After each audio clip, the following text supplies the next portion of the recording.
Hello there, Dragonfire here.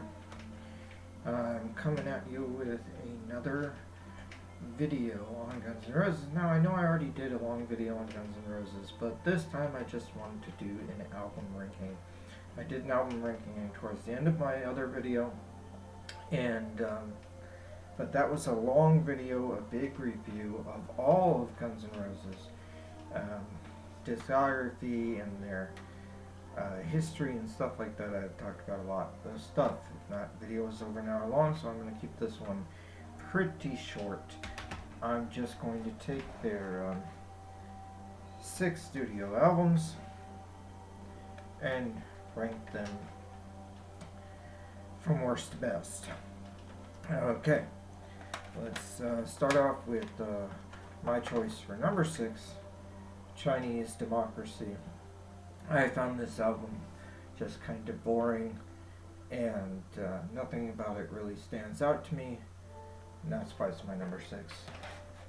Okay, and of course that was the one that was disjointed, disconnected from everything else, because it was put out about 14 or 15 years after their last released recording.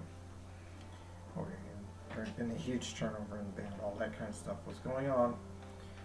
A lot of people probably consider it not the real Guns N' Roses. Okay, here is the Spaghetti Incident. That's my number 5. I do like 2 songs on this album. They're the only 2 songs that are really worthy of the name Guns N' Roses, in my opinion. They are, in fact, the same 2 songs that are included from this album on Guns N' Roses' Greatest Hits, and that is Since I Don't Have You and Ain't It Fun. And Since I Don't Have You, to me, is a 5-star song, 5 out of 5, and definitely deserves its place in Guns N' Roses' discography, but most of the rest of this album, not very good. I just don't care for it that much. Okay. My number 4 is going to be GNR Lies. This is actually an album that I enjoy, but 2 things hold it back from me. 1, the song One in a Million, which isn't a very good song, and 2, the fact that it only has 8 songs on the whole album. It's a little bit too short for my taste. I like longer albums. You know, the 7 songs that are there, I'm not counting One in a Million because it's not a good song, but the other 7 songs are good songs. One of them is just an acoustic version of a song that was already previously released, and there are some other issues with this that I talked about in my full review, but still enjoy the 7 out of the 8 songs on this album. Okay. My number 3, there's a big separation between the 4 through 6 and 3 through 1, but my number 3 is Use Your Illusion 1.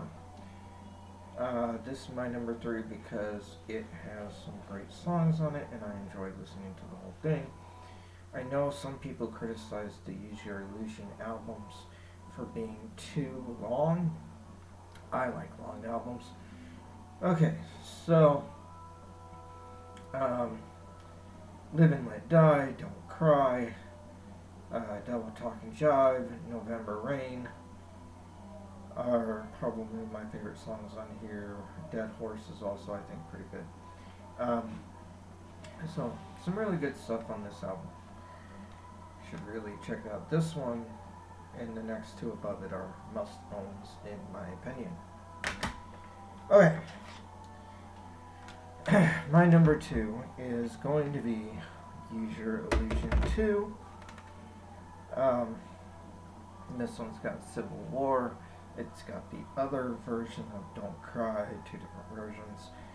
It's got Yesterdays and Knocking on Heaven's Door, Get in the Ring, Shotgun Blues, You Could Be Mine, Pretty Tied Up, Locomotive. I mean, I love these songs, so this is my second favorite Guns N' Roses album. However, my number 1, 12 songs, All 12, in my opinion, 5 out of 5 stars. This is the album that includes their biggest radio hit, Sweet Child of Mine, their most successful song as a band. However, not my personal favorite, because my personal favorite is Paradise City, which was another huge hit from this album. But it's also got Welcome to the Jungle, so it's got 3 all-time classics, Welcome to the Jungle, Paradise City, and Sweet Child of Mine, but it also has songs that weren't as radio-friendly that I still think are just fantastic, great songs. In fact, I think some of them are even a little better than Sweet Child of Mine. That's just my opinion. But I love Rocket Queen and My Michelle and Mr. Brownstone, Night Train Out to Get Me. I love them all. To me, they're all 5 out of 5. They're all 5 out of 5. So, yeah, Appetite for Destruction. Fantastic album. Broke all the records. Second best hard rock or heavy metal album of all time. The only one, it's second best selling. I want to clarify that. Second best selling is my personal favorite, but it's the second best selling. The only one to outsell it was AC/DC's Back in Black, which is also a fantastic album, but in my opinion, this one is better. AC/DC, a great band, but I just love Guns N' Roses, and this is the album that made me fall in love with Guns N' Roses. Their first album, their debut, their first full-length studio album, right here, Appetite for Destruction. Okay, seriously, check this album out if you don't own it. Get it.